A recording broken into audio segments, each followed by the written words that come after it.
Hi, everybody. Welcome to the Charles Michael Hour. I'm Charles Michael, and this is essentially a podcast that I'm doing now to hold people off until the next episode of Making Waves is finished.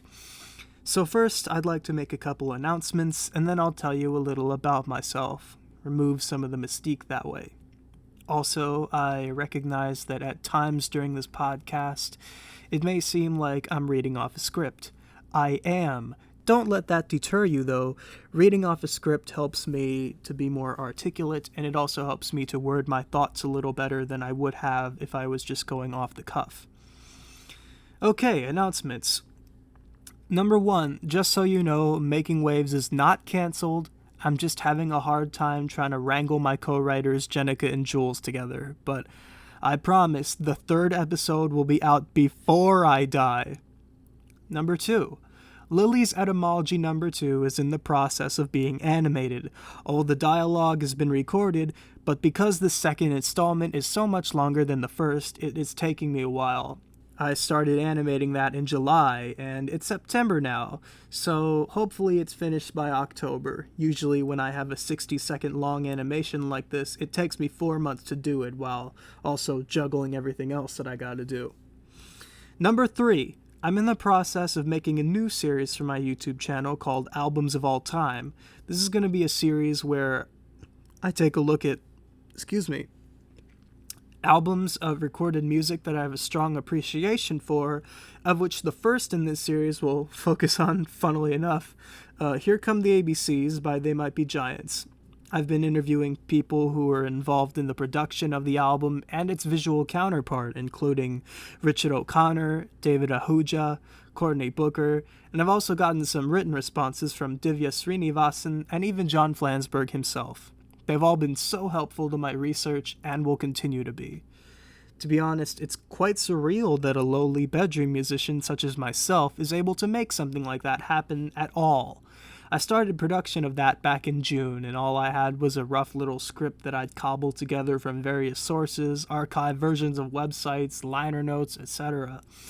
But now it's something that's quite big, and this is definitely something that I'm focused on finishing, because if I don't, then I will have wasted everybody's time and resources, and I would let so many people down, which is not what I want to do at all. So keep your feelers out for Albums of All Time.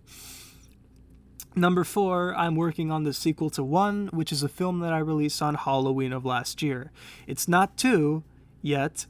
I'm actually making a short film called 1.5. Ever wanted to see a short film with a non-human protagonist? Well, now you can, because this film's going to be about my wonderful dog, Artemis. 5. I'm still making music, although I sometimes feel like I work more on animating than recording, but I'm working on the next 4 albums simultaneously. October 31st is a mandatory release date, so to meet quota, I'm putting out an album called Hello, I'm Lena, which is a children's album that I'm producing, and the artist is my good friend Lena Irwindale, so look out for that. Then in December, I'm going to put out an album called Coldest Winter, which is going to be based on these stories that my Aunt Winter created and is in the process of writing. Then in April of next year, I'm going to release CM, the first album by the Charles Michael Narcissistic Delusion. I released 2 EPs under that name earlier this year, so hopefully this album is an exciting experience. Then on June 13th of next year, I hope to put out CM2, the direct sequel to CM, also under the Charles Michael Narcissistic Delusion name. Number 6, Jules and I are going to attempt to do a new podcast called The Double Bill. Basically, we're going to watch 2 films about ducks. We've compiled a list of films about ducks, and we already recorded the first episode on July 31st. So, I've just been putting off cleaning up my voice recordings and editing it all, but it'll come soon. Number 7, I'm also getting started on a graphic novel series called Dr. Glasshouse and Nicholas, which is going to be based on chemistry. More on this a little bit later. Number 8, The Dark Period is still ongoing. Don't worry about my mental health. I'll be fine. I have a wonderful group of friends who care about me and support my work, and they're usually the ones who are a big part of my work, and they're probably the ones who are listening to this podcast first. So to all my friends who have been there for me, I love you. I appreciate you. Thank you so much. I hope you're doing well. Now that those announcements are out of the way, let me tell you about myself. My name is Charles Michael. That's my actual name.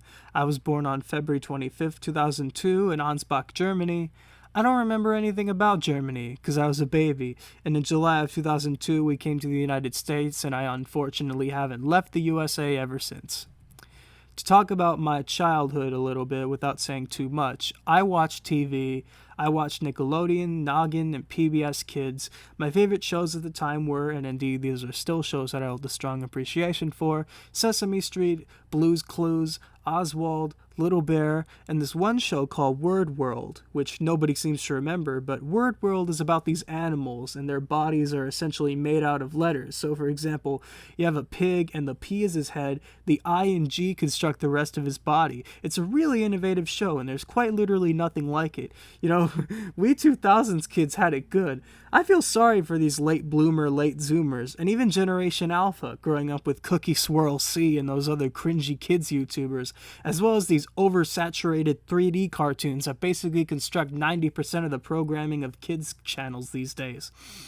Here's the thing, if I may go into a tangent. 3D animation is, in and of itself, not bad. I personally prefer the medium of 2D animation, and indeed that's what I utilize in my own art and animation, but 3D animation is cool. Word World is 3D animation, and in my opinion, that's a prime example of a 3D animated kids show done right. Nowadays, everything's too bright. I like colorful environments. I like vibrant neon colors, but could they turn down the saturation a little bit, please? As for music that I was into when I was a kid, I quite literally listened to Here Come the ABCs by They Might Be Giants and Buzz Buzz by Laurie Berkner. I feel like those two albums grounded me musically, and those are going to be the focus of the first two installments of albums of all time. I feel like a lot of care, passion, and attention was put into those albums, and it especially matters for children's music. I don't like dumbed down kids' music. I never have, and I never will, so I'm glad I didn't grow up with dumbed down kids' music. When I was 8, my mom showed me a song called Meet the Elements, which was also by They Might Be Giants. That song and The Elements by Tom Lehrer got me interested in chemistry. I was able to recite the entire periodic table back then. Sometime later, I had a high school chemistry teacher who used to single me out a lot in class, usually for no particular reason, and that guy made me hate chemistry. Last year, I found a new appreciation in chemistry again, and that served as the impetus behind Dr. Glasshouse and Nicholas, which is a graphic novel series I wanted to develop. Chemistry shouldn't be something you don't want to do anymore because the person teaching it to you is an asshole.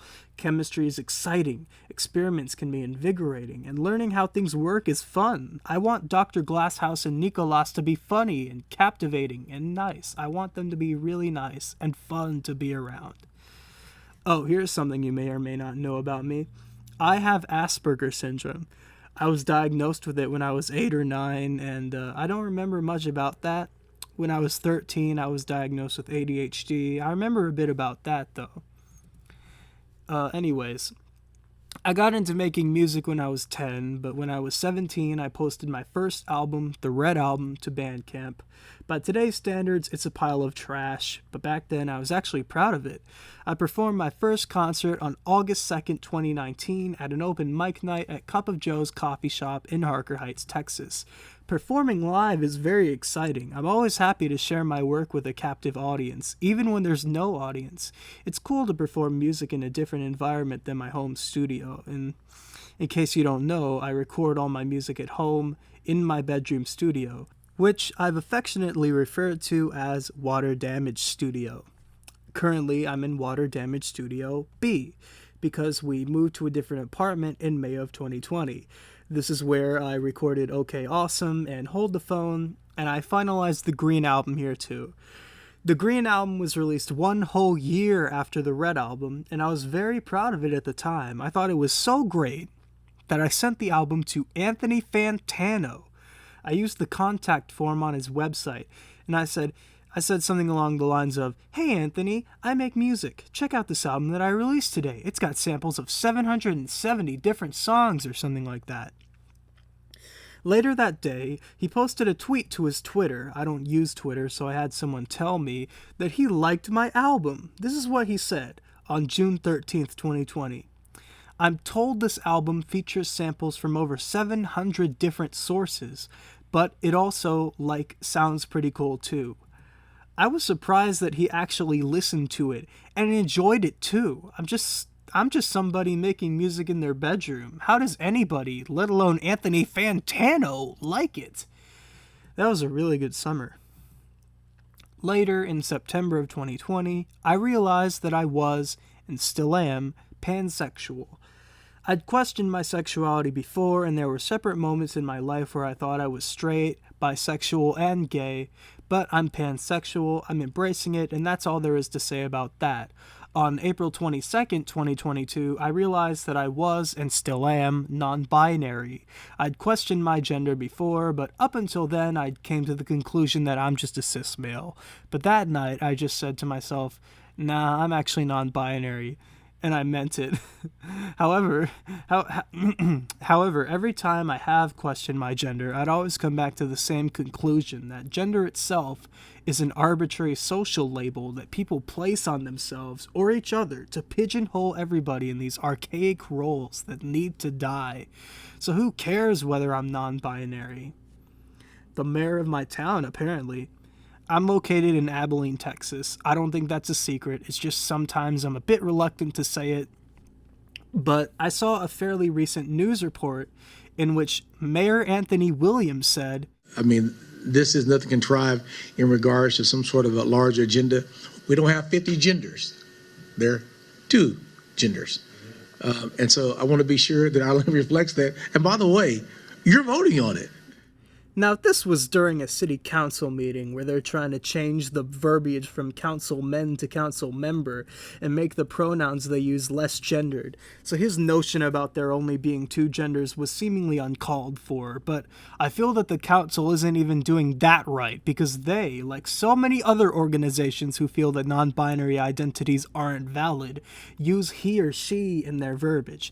It's fine, but I'd like to argue that the usage of they is better because it's only 1 syllable as opposed to he or she, which is 3 syllables, and it is indeed more inclusive of people of non-binary gender identities. Look, I'm not an SJW. I don't get easily offended. But I'm also part of a group of people who for years and years and years have been shunted to the side, ignored, and discriminated against. I firmly hold the belief that all bigotry is the same, no matter whether it is discrimination based on race, ethnicity, culture, gender, sexual orientation, or religion. Funny thing is, Mayor Anthony Williams is black. While I can't speak on his personal experiences, I could speak based on the experiences of black people and people of color that I've read about and had personal discussions with. Racism is baked into the system. The same system which allows policemen to brutalize black people and most of the time get away with it with a slap on the wrist and nothing more. Some people are too afraid to perform menial tasks like going to the grocery store because there's always this back of your mind fear that some cop will pull you over for going 55 in a 54, so to speak, because those pigs have a monthly quota to meet, and because you're black. And while I can't speak extensively on Abilene's police force, the issues aren't exactly mutually exclusive. And while the LGBTQ plus community doesn't face literal police brutality and lynchings and slavery, I still think bigotry is the same. Homophobia, transphobia, and any other vile hatred towards the LGBTQ plus community is the same, and in Texas, it is very much alive. Some people are too afraid to come out of the closet because there's always somebody else judging them, and considering how things have been going as far as Supreme Court decisions lately, and Clarence Thomas having the power that he does, it's not safe to say that a lot of people in the LGBTQ plus community feel too safe about themselves and their brothers, sisters, and siblings these days. I sure don't. Just look at what Mayor Anthony Williams said. The mayor of my town, shooting down my identity as a non-binary person. Once again, I don't know why he has to make a point of there being only 2 genders, if the point of the council meeting was to make the verbiage more inclusive, so he's effectively defeating the purpose of that. that. This is entirely in my belief that gender is an arbitrary social label. Who the fuck cares whether there are 2 genders or 50 genders or a goddamn million genders? The point is that there are people like me who are non-binary, or they're genderqueer, or they're gender fluid, or they're gender flux, or they might be two-spirit if they're indigenous. And you never know how many of us are living in your town, Mayor Anthony Williams.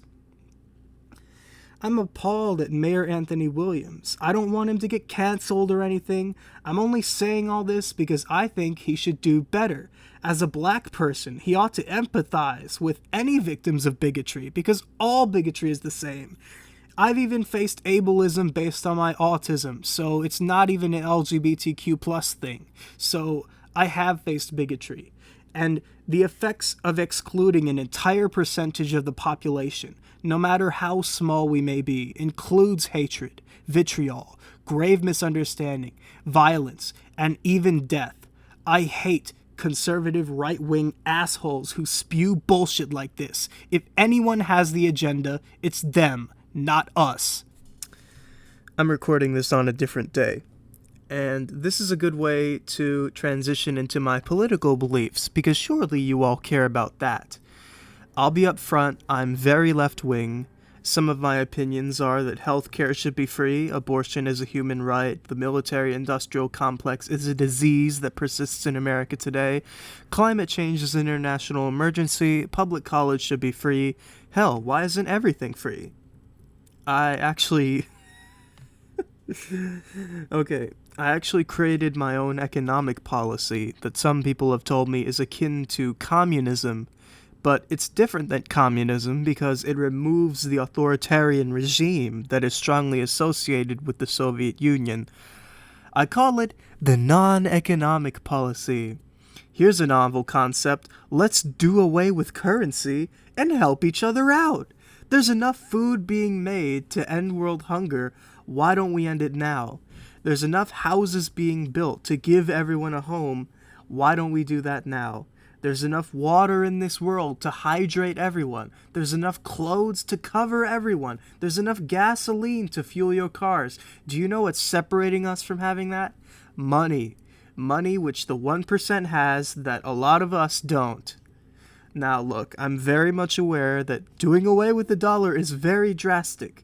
Here's what I think would happen if that plan goes into place.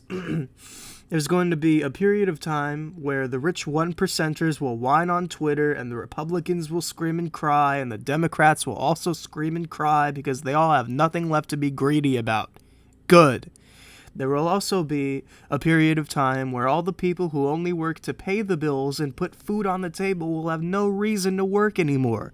Those people only put their time and effort in because they got paid, and the end product was a mere afterthought to them. But now that they need to work no longer, the quality of the product significantly improves. You know why? Because the people who are most passionate about making that product will have a de facto monopoly on the production of that particular product. Let's talk about planned obsolescence. It's a disease that infected every major cell phone company, including Apple, Samsung, LG, Motorola, and HTC, where your phone becomes less and less usable with every passing moment. For 5 years, from 2016 to 2011, I used a Samsung Galaxy S5 that had a screen of Gorilla Glass. Unbreakable. At first, it was great. I couldn't crack the damn thing. But by the time I was recording OK Awesome in early 2021, it was basically trash. It was functioning very weirdly. I remember it just stuttering and lagging all the time. So, you know what I did? I succumbed to the disease as well by having my mom purchase the latest in Samsung technology, the Samsung Galaxy S21. I got my current phone on June 18th, 2021, and I'll be sure to let you know when it starts succumbing to the disease. But that's the thing. Planned obsolescence only exists in a capitalist society because the point is to take money out of your pocket every 5 years and put it in the pockets of these big major phone companies. Don't they have enough money to sit on? These 1%ers sit on millions and billions of dollars, and they never spend it.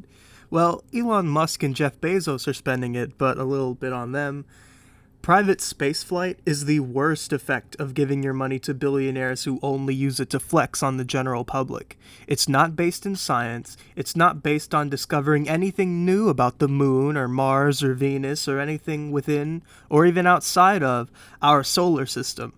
No, being interested in science is way too much work for them, especially considering Musk has touted chloroquine as a cure for COVID-19 in the past. So, Musk and Bezos are using their money to send themselves into space just so that they can say that they did it. Because they're rich and they can do that. Yeah, that'll get all the bitches to hop right on their motherfucking dicks. Anyways, another thing abolishing the dollar is good for is equalizing everyone's wealth, because nobody can claim to be a millionaire or a billionaire. We would no longer give power or attention to people like Musk, who is frankly very undeserving of the praise that the Reddit hive mind just throws his way. I also think that science would make much more significant progress. If the dollar is no longer separating scientists from doing research, they can do all the research that they want, and we could make all kinds of breakthrough discoveries. Scientists would no longer have to worry about the government being run by scumbags who believe in pseudoscience and thusly not having the grants that they deserve. As they say, there's already a cure for cancer, but they tested it on the billionaires first. Personally, I'd love an actual cure for cancer, considering it runs in my family, but it sure as hell ain't coming out in a capitalist society. So, I personally see a short period of chaos and dissonance as a worthy sacrifice, if we're going to have a peaceful society in the end. After all, what political chaos and dissonance is worse than what we've already been enduring for the past 5 years? We've given power and praise and worship and attention and headlines and money to the most despicable people on this planet, and we put them there. We only have ourselves and humanity to blame. Humanity is a plague on this world.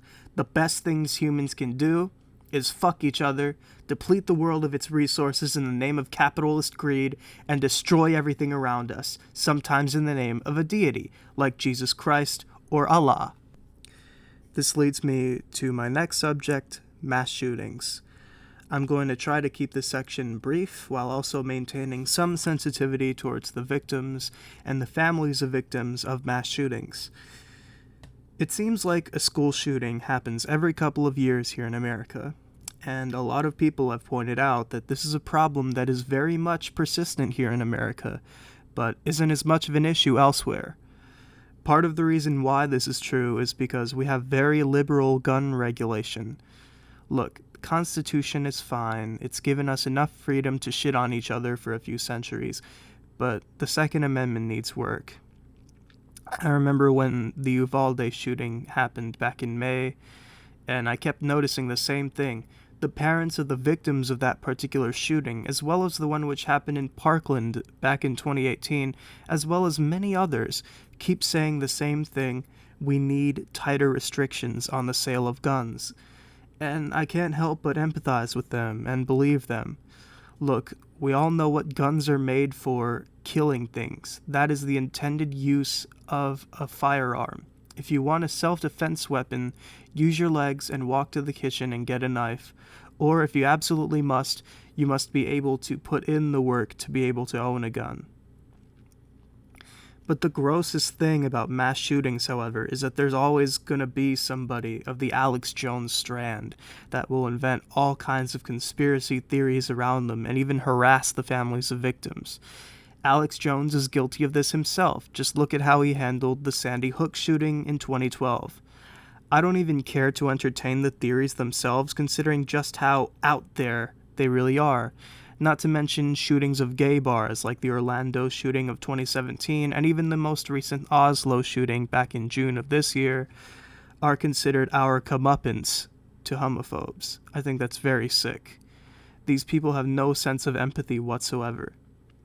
Once again, I say this with the utmost sensitivity and empathy towards the victims and families of victims of shootings, and my heart goes out to them. I don't exactly know how to change the subject from here. How about something that's been on my mind lately? I've been making the documentary, as you know, for Here Come the ABCs, and I've been taking some time to think a lot about preservation of music and music history, which leads me to Johnny Rebel. Johnny Rebel is the archetype for overtly racist music, fringe country made by white trash in the 60s that had a very small audience in its heyday. It seems like now Johnny Rebel's music has a sort of cult following now. People will instantly jump to his defense on the grounds of free speech, which I have a problem with because what you're defending is the right for songs, which names I don't even bother repeating, to exist. It's as simple as that.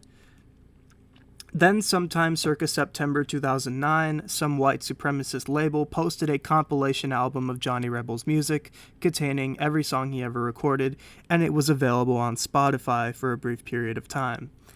At the time, I emailed Spotify and alerted the private company of this compilation's recent existence, and I single-handedly had it taken down.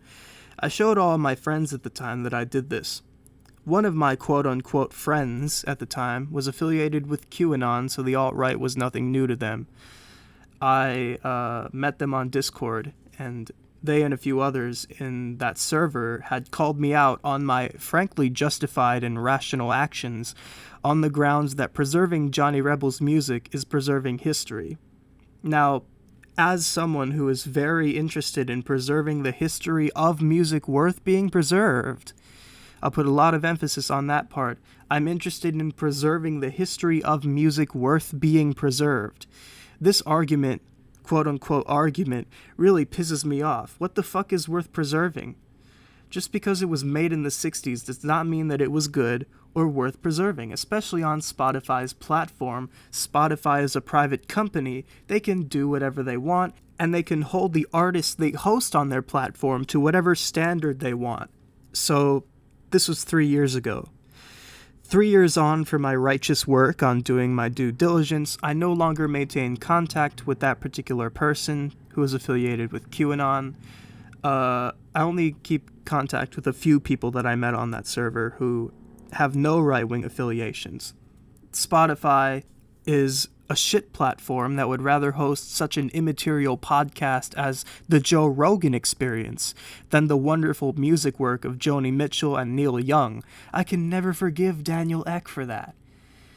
This is why I don't exactly believe in free speech. It sounds awful, but I will elaborate on this point in just a second. So here's the thing.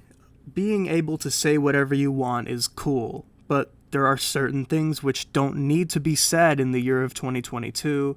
I think we should be able to prosecute anybody who provides misinformation and pseudoscience unabashedly, especially to minors. Sure, right-wing platforms like PragerU would be shot on sight, but those fuckers don't know the first thing about living in a free society. Never forget, PragerU is the same organization that not only had made a video denouncing abolitionist John Brown while putting Confederate General Robert E. Lee on a pedestal, but also they're the same organization who has allowed Holocaust denialist Owen Benjamin to host several of their videos in the past. Funny, all of the videos that Owen Benjamin hosted have since been taken down.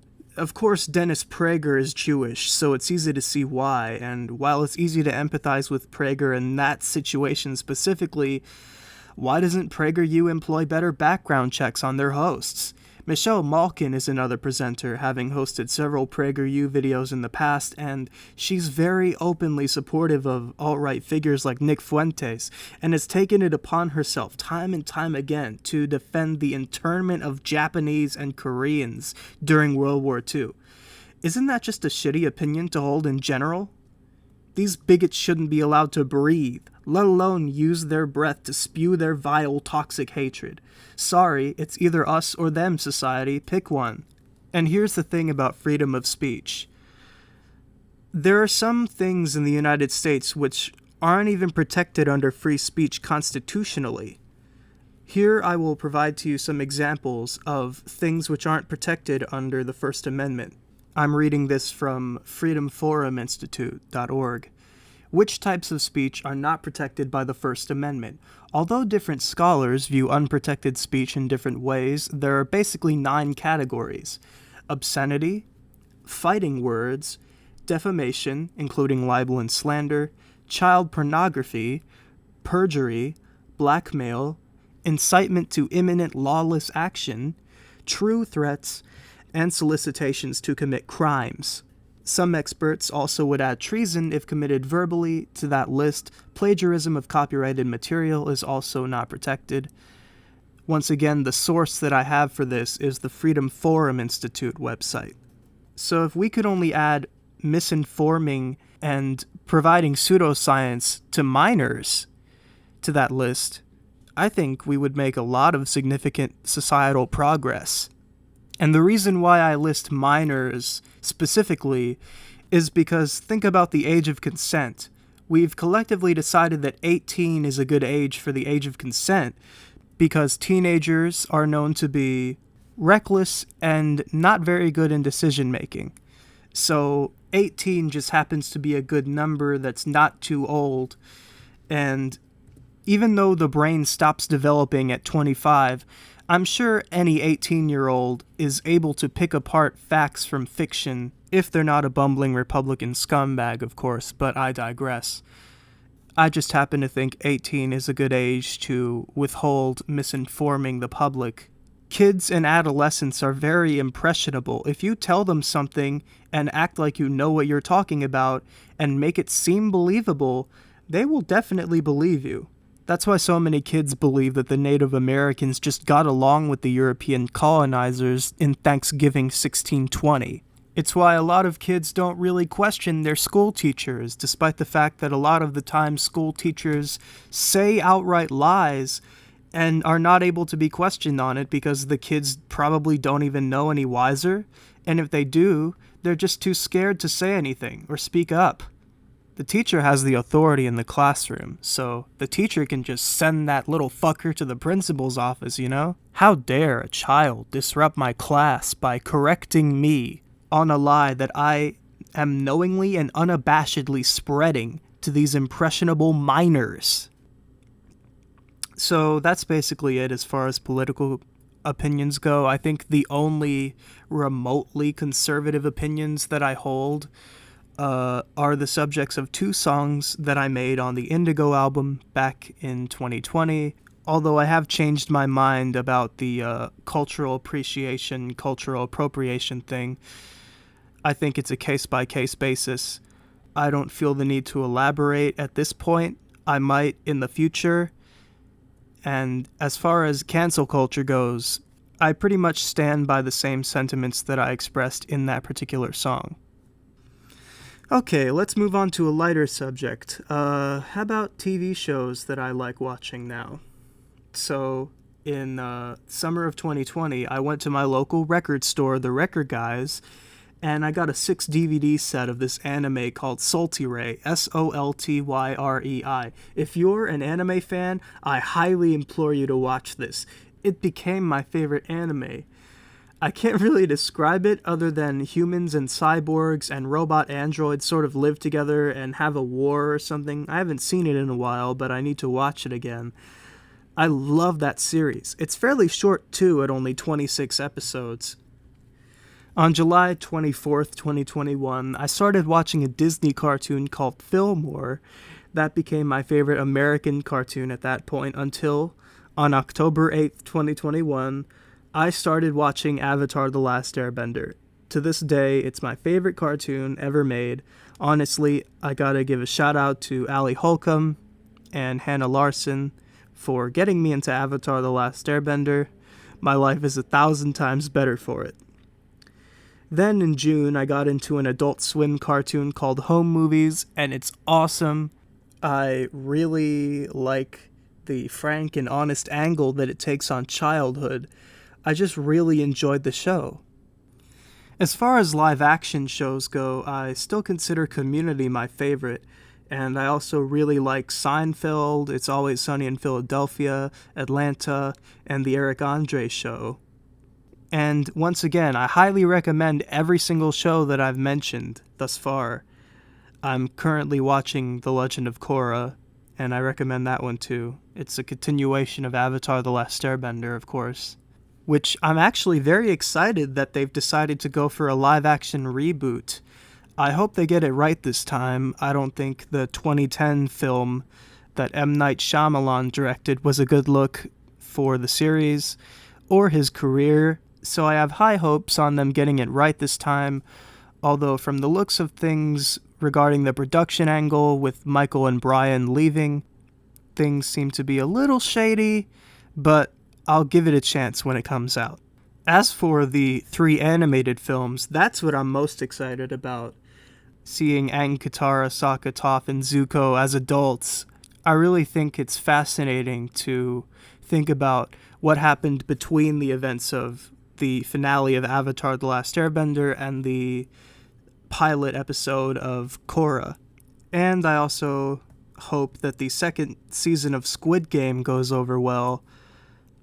The only issue that I have with it is that the director took several years to formulate and perfect the story of the first season of Squid Game, and he doesn't seem to have as much time to work on the second season. But who knows? It might be just as good. I think Squid Game is a very important show, considering it's actually a very deep and staunch critique on capitalism and the lengths that people will go to in order to gain money. And I really don't appreciate that the entire show is being used for meme content nowadays. But I digress. It's just a show that also happens to have many parallels with real life. Well, I've rambled on for long enough. I don't know anything else I should be saying right now. I think what I'll do is play a couple tracks that I've made, some of which are outtakes that might be exclusive to this podcast. Others might be songs that I've completed for use in a future album, including this next song. Here's a song which will be track 4 on the immediate next album, Hello, I'm Lena. The song's by Lena Irwindale. It's called If You're Feeling Sick.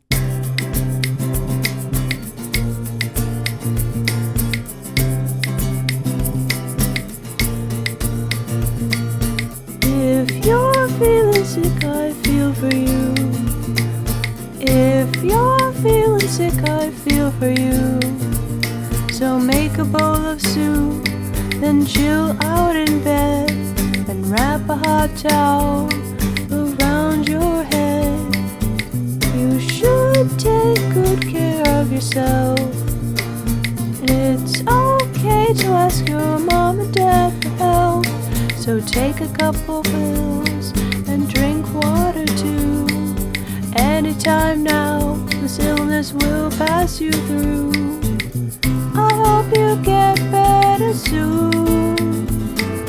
I hope you get better soon.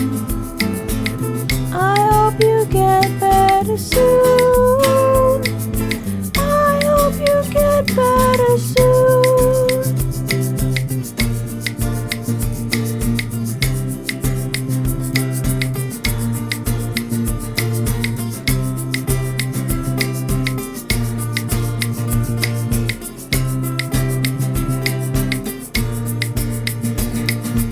If you're feeling sick, I understand. If you're feeling sick, I understand. So take a nice warm bath and breathe in deep. Maybe take a nap and drift off to sleep. I hope you get better soon. I hope you get better soon. I hope you get better soon. I hope you get better. I hope you get better. I hope you get better soon.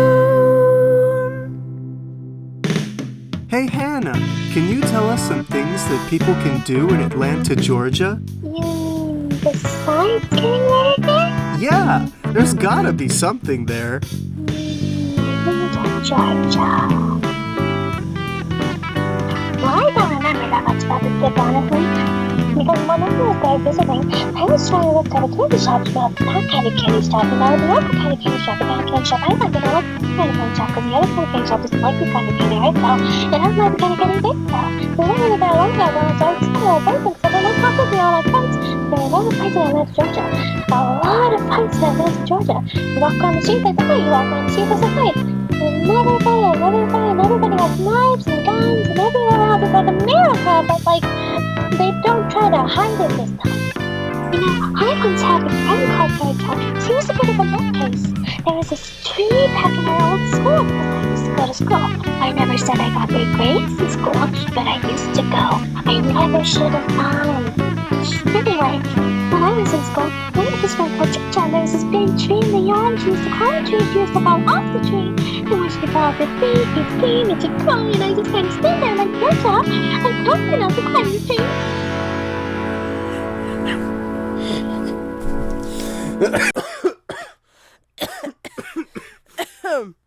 That was It's Atlanta, track 3 from the Hold the Phone album, which was released 2 days after I completed the track. Up next, here's a live performance of Convex World from the OK Awesome album. This is a recording of my 5th concert at Majestic Coffee Shop in Abilene, Texas, on December 12th, 2021, and this was the last song I performed that night. I used the backing track to the album version, with the only live elements being my vocals and the guitar solo with my acoustic guitar that I brought that night. Here it is.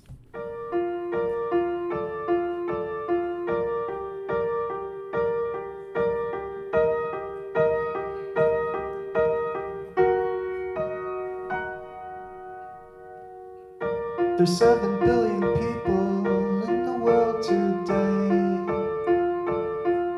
and all of them are contributing to climate change. So they won't be able to stay, and we've nowhere else to go. When you ask them if they've done wrong, they have the nerve to say no. We hurt the world in ways they always deny. So what's the point in trying if we're all gonna die? I don't know why we still haven't tried, 'cause this world is too big for everyone to be inside. So what's the point in trying if everyone keeps dying? It's a convex world, and it's too small to fit us all in.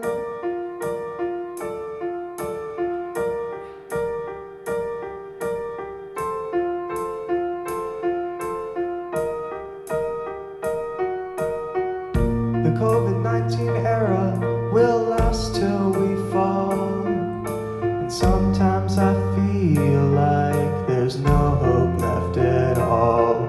There's so many people who think they're anti-vax, and they'll lash out in violence if you present them with scientific facts. We hurt the world in ways they always deny. So what's the point in trying if they're just gonna lie? I don't know why we still haven't tried, 'cause this world is too big for everyone to be inside.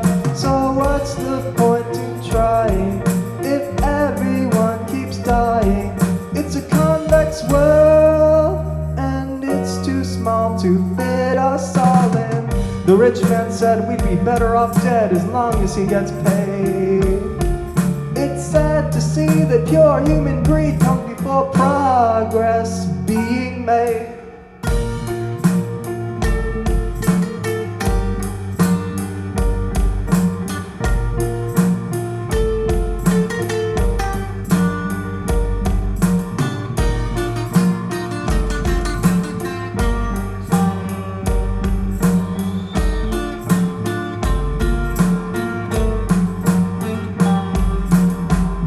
They hurt the world in ways they always deny.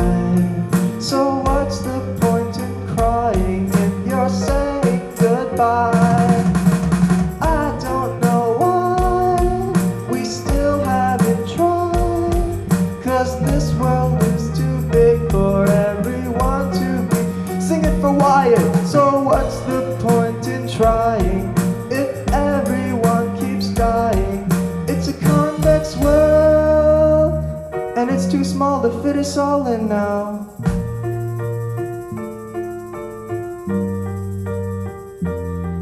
It's a convex world, and it's too small to fit us all in.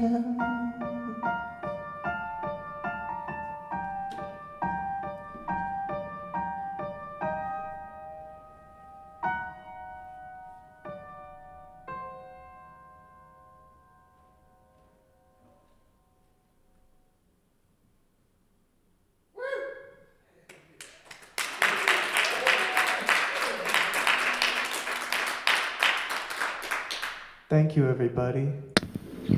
Today is September 1st, 2021. Can you introduce yourself for the tape? Yep. Hi, I'm Sara. You might already know me and my cat Quincy because I was in your movie, Charles.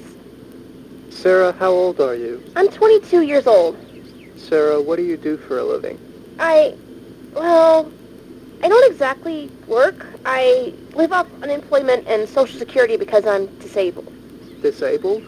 I was diagnosed with Asperger's syndrome when I was 10. You know this because we met at the Autism Club. We did, but I'm having you say it for the people listening at home. Oh, okay. Can you tell us a little about your childhood? Okay. I was born on June 5th, 1999. My mom and my dad were amazing people. They always let me stay home from school every Thursday because I had to go to occupational therapy. Me too. Really? That's neat. Did you go to Hope Therapy? I did. You remember? Yeah, that was a nice place. I remember one of the therapists shared my name, Sara, but her name had an H at the end. I thought that was funny. We called each other Sara 1 and Sara 2 to avoid confusion. I remember Sara too. She was the speech therapist, and she used to let me use her iPad, and we play Monopoly together. She kind of looks like you. That's funny. Yeah, I remember therapy. Then, when we were done, we'd go get ice cream. That's nice. So tell me about the living situation. Okay, I live in a house. My mom is gracious enough to pay for the house and for the expenses with living and all the bills. I buy myself groceries, and I go on walks with my cats, and sometimes I get to see my neighbor Jacob. Tell me a little about Jacob, because I've heard his name come up in our conversations before. Jacob is my best friend. We've known each other for 8 years, and we met at Clacka Middle School. One day, I told him that the house next to me was going to be up for sale, and he bought it. Now we're next door neighbors. Isn't that neat? Yeah, that's awesome. Now let's talk about the Autism Club, because that's where we met. Yeah. What is the Autism Club? Well, it's like this sort of hangout spot for people on the autism spectrum. I was going there when the only friend I had was Jacob. I started making other friends at the Autism Club, like Franklin and Paul. I met you on December 20th, 2016. I was 17 and you were... I was 14. Right. And then the first thing you said to me was, "Hi, do you like the Beatles?" I said, "Yeah, my mom listens to them." Hey, in my defense, that was the only icebreaker I could think of. And then the Hey Jude song just came on the radio. I thought to myself, it can't be a coincidence. Yeah, that was fun. What other places do you like going? I like Starbucks a lot. You know how we always get drinks at Starbucks every other Friday? Yeah, I always look forward to that. That's always fun. My favorite drink is a very specific order that goes like this. "Hi, can I get a hot venti white chocolate mocha with almond milk and whipped cream?" Remember when they spelled your name with 2 H's? Hey, remember last time when it started raining? I remember. And you started panicking. You said, "Get in the car, it's going to rain everywhere," or something like that. I was scrambling to get all my stuff. Yeah, I might have overreacted. I'm sorry. It's okay. Do you like going to the zoo? I like the zoo. I love feeding the giraffes. Me too. That's really fun. Yeah. Okay. What are your biggest fears? My biggest fear is that I'm going to die alone. I really don't want to die alone, and I especially don't want to die without completing everything on my super unrealistic bucket list. Well, you'll find someone, Sarah. Now, what's on the super unrealistic bucket list? Well, I really want to go to Japan soon. Really? Me too. Yeah. I watched this YouTube channel called I Will Always Travel for Food, and their walkthroughs of the castle hotels and the train stations are just so mesmerizing. Yeah, I like that channel too. Yeah, I'm planning a trip with my friend Hanna, so I'd really love to take you. I have no idea how much it costs for 3 plane tickets, but... Well, I could just pay for my own. Yeah, you could do that. Oh, it's Jacob. I better take this. Okay. Hello? Oh my God, you're dying?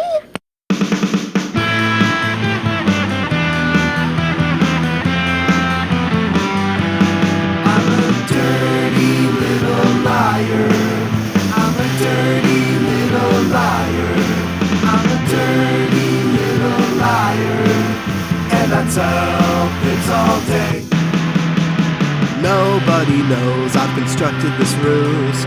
Nobody knows all the plans I'm gonna use. I'm a sinner and I'm so clever, even though I never tell the truth whatsoever. Lying is something that I just do. It's just my nature, so I'll always lie to you. I'm a winner and I'm so ingenious. I'm even a fry cook on Venus, 'cause I'm a slimy little coward. I'm a slimy little coward. I'm a slimy little coward. You don't know what I'm gonna say.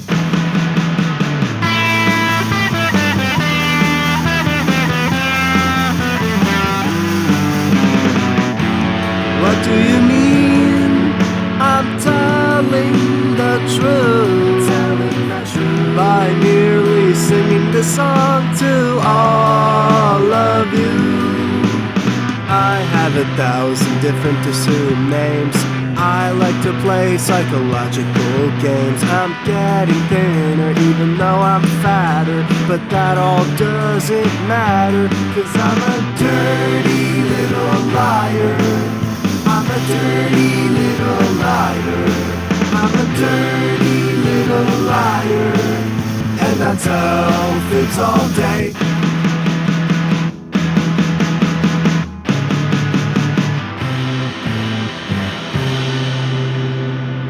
That was Dirty Little Liar, track 3 from the Charles Michael Narcissistic Delusion EP. It's our debut EP, preceded by a conversation I had with my friend Sara a whole year ago. I made the song Dirty Little Liar when I was sick. For about a week this past April, I had a cold, and that's why my vocals on that song, as well as a couple songs on Hold the Phone, sound a little strange. It's because my sinuses were clogged. It lent an interesting effect to my voice, though. Well, it's getting near the end of my 60 minutes here in your ears. I'd like to thank you for listening and putting up with my bullshit for this amount of time. I really appreciate all the support that I've been getting from my friends and listeners. It means so much to me. Sometimes I feel humbled and a bit honored to know that so many people who aren't me actively enjoy my work, and I just want to thank every single one of them. This last song that I'll play for you was intended to be the B-side to a single that I wanted to put out last year with Haunted Birthday Records. I wanted to do a couple singles to promote the OK Awesome album, but Haunted Birthday Records hasn't released anything since May of 2021, so I just hope Seth is doing okay.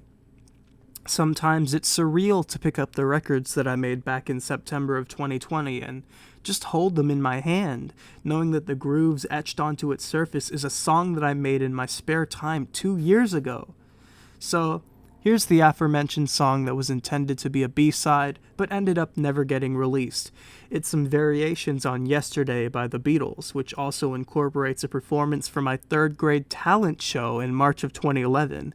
Thank you for listening. I've been Charles Michael. Sparkling, terrific, it's Charles! Yes, he's here to perform yesterday. Yesterday? I'm confused. We need him to perform today. No, Dorothy, the song he will perform is Yesterday. Oh, silly me.